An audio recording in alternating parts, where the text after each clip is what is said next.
사건들이 시골에 많이 일어나죠. 노인네들이 경기 사고로 죽는 경우가 굉장히 많더라고요. 저도 이렇게 상담하다 보면 경기 사고로 죽었어요, 아니, 사망했어요, 이런 말을 많이 들었거든요. 논바닥에 처박혀도 사망이래요, 경기 사고는. 이틀 전에 바로 요사체 언덕에서, 저 언덕이 한 5m에서 7m거든요. 항상 불안했거든요, 저기가. 커브를 트는 자리이기 때문에 항상 불안했는데, 개인적으로 저거를 가드레일을 한다든지 이걸 할 수가 없거든요, 도로기 때문에. 근데 정말 저기서 사건이 일어났어요, 이틀 전에. 불안했던 일이 현실로 벌어졌어요. 동네 노인네가 경운기를 끌고 산에 갔다가 커브를 틀다가 바로 요사체로 돌진한 거예요. 밥을 먹다가 깜짝 놀랐어요. 지진이 일어나는 줄 알았어요. 그냥 숟가락 들고 달려 나왔어요. 나와서 보니까 그 언덕 밑으로 떨어졌는데 경기 밑에서 노인네가 기어 올라오는 거예요. 이 노인네는 84살인데 대책 없는 분이었거든요. 동네 사람들이 나이가 많으니까 경운기 제발 끌고 다니지 말라고 하는데도 매일 와요, 매일. 이 경운기를 끌고 오면은 멍멍이들이 죽는다고 지저대요. 또 경운기 소리, 오토바이 소리를 굉장히 싫어해요. 멍멍이들이 지저댄다 하면은 딱 그 할아버지. 근데 이 할아버지가 얼마나 민폐를 끼치냐. 차 몰고 가다 보면은 중간에 경운기를 딱 세워놓고 시동 걸어놓고 산으로 가서 없어요. 그리고 또랑에 2번씩이나 처박혀서 동네 사람들이 와서 이 경운기를 드러내고. 그러니까 동네 사람들은 제발 노인네 보고 경운기 몰고 나가지 말라고 했는데도 안 들어요, 말을. 이 노인네가 그저께 바로 저기에서 굴러 떨어진 거예요. 이런 사고는 거의 사망이잖아요. 멀쩡한 거예요. 119에 신고했죠. 그래도 피를 흘리고 있으니까, 뚝뚝뚝뚝 떨어지고 있으니까. 그리고 파출소도 신고했어요. 왔어요. 와서 뭐 혈압 측정하고 뭐하고 제1병원으로 싣고 가더라고요. 몇 시간 후에 버스 타고 아무 일 없이 집으로 온 거예요. 이 경운기를 어떻게 해요? 레카는 안 된대요. 그래서 크레인을 불렀어요. 크레인으로 떠서 트럭에 싣고 그 집 앞에 갖다 놓으라 했어요. 이런 사고가 일어난 거예요. 그러지 않아도 그 자리가 불안했는데, 이 기회에 사진 찍고 읍사무소에 가서 신고를 했어요. 가드레일을 해준대요. 마음속으로 바라던 거. 근데 사고가 일어나지 않으면은 여기 가드레일 위험하니까 해주세요 해도 끔찍 안 하거든요, 거기서는.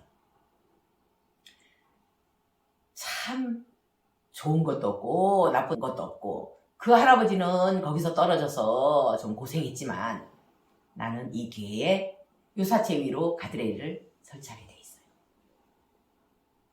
우리 여동생이 엊그제 이러더라고요. 스님, 이 자리 참 이상해요, 이래요. 또 희한한 일이 벌어졌어요. 크린 랩 놀로 된 거 있죠. 그게 무겁거든요. 그 중국집에서 쓰는 거 있죠. 냉면 그릇에다가 딱 씌우고 배달할 때 쓰는 거. 그걸 여기서 쓸 일이 없거든요. 근데 3통이 왔어요. 창고를 정리하다가 이게 쓸 일이 없으니까 치워야 되잖아요. 이거 식당에 갖고 가면은 참 좋은데, 한 10분 지났나? 차 한 대가 오더라고요. 청국장집 보살. 한 2달 만에 왔는데 딱 그때 온 거예요. 서로 눈을 딱 쳐다보면서 이랬어요. 너무 놀래서. 참 미안한데라고. 둘이가 이야기하면서 김이 떨어졌네 하면 1시간도 안 돼서 김이 오고, 오이가 필요한데 하면은 겨울에 한 보따리가 오고. 정말 희한한데라고 하면서 우리 동생이 그러는 거예요. 제가 옛날에 여기 들어왔을 때 한 10년 넘었죠. 저쪽 귀곡산장에 있을 때, 멍멍이들 있는 자리 거기에 있을 때 빨래를 한번 널어놓으면, 그때는 건조기가 없었기 때문에 비가 오면은 방석도 젖어버리고, 저는 빨래하기를 굉장히 좋아해서 방석이고 뭐고 다 널어놓고 점촌을 봤어요. 갑자기 소나기가 쏟아졌어요. 큰일 났죠. 방석 젖으면 어떡해요? 이거 말리려면은 엄청 힘들잖아요. 마음속으로 기도했어요. 신장님, 신장님, 제발 거기는 비 안 오게 해주세요. 요 밑에 동네까지 비가 와요. 딱 골짜기에 들어서니까 비 한 방울 없는 거예요.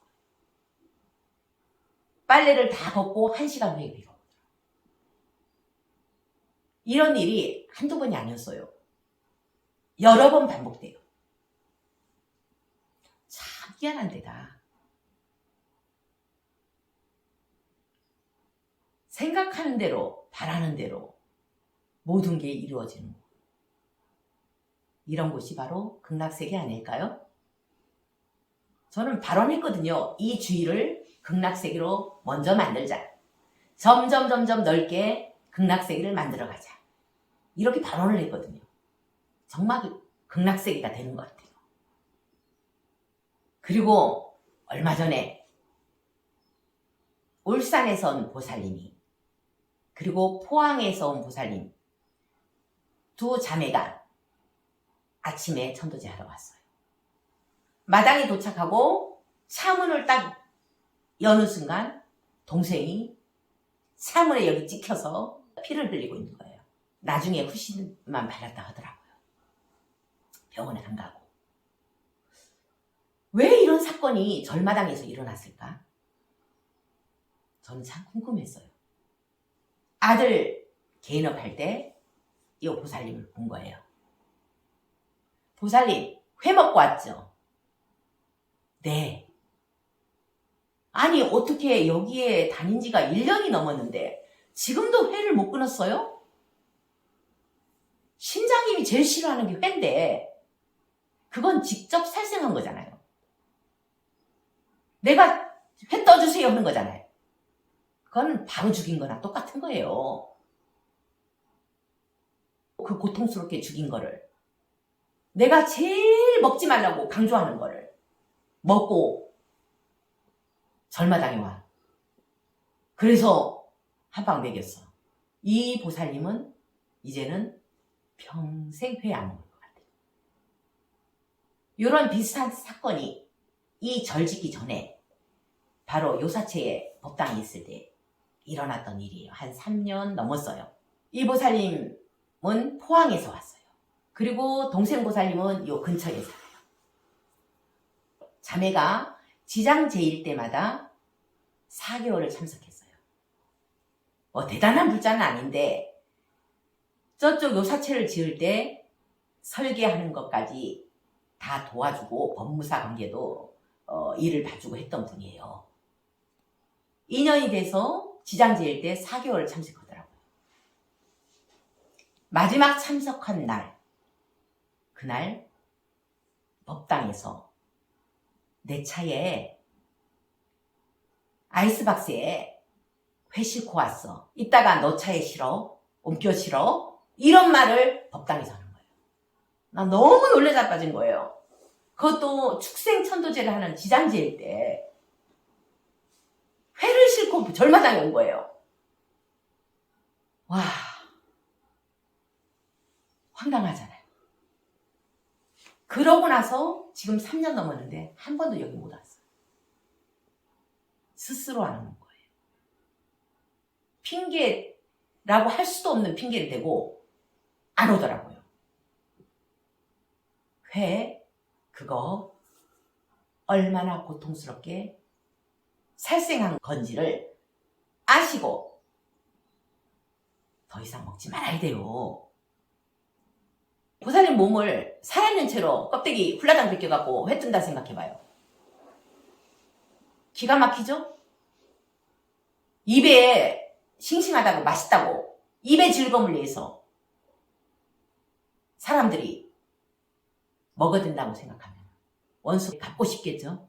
원수 갚을 거야. 내 죽어서라도 원수를 갚을 거야. 이런 생각 안 하겠어요?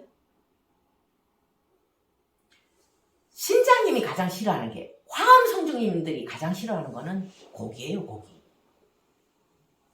살생한 음식, 고기. 여기는 신장님들이 애워싸고 있다고 하는 사람들이 많았어요. 저도 그걸 봤고요. 경험했고요. 근데 이 절마당에 회 뜬 거를 싣고 가요? 우리는 상대방 입장에서 생각했을 때 우리가 먹어야 되는지 말아야 되는지 해답이 나와요. 그 물고기 입장에서 생각했을 때. 항상 상대방 입장에서 생각했을 때 해답이 나온다고 했어요.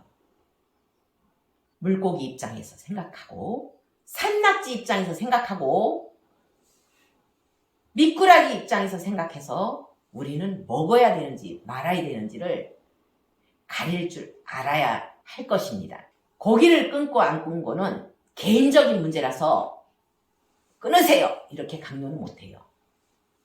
스스로 알아서 선택하시기 바랍니다.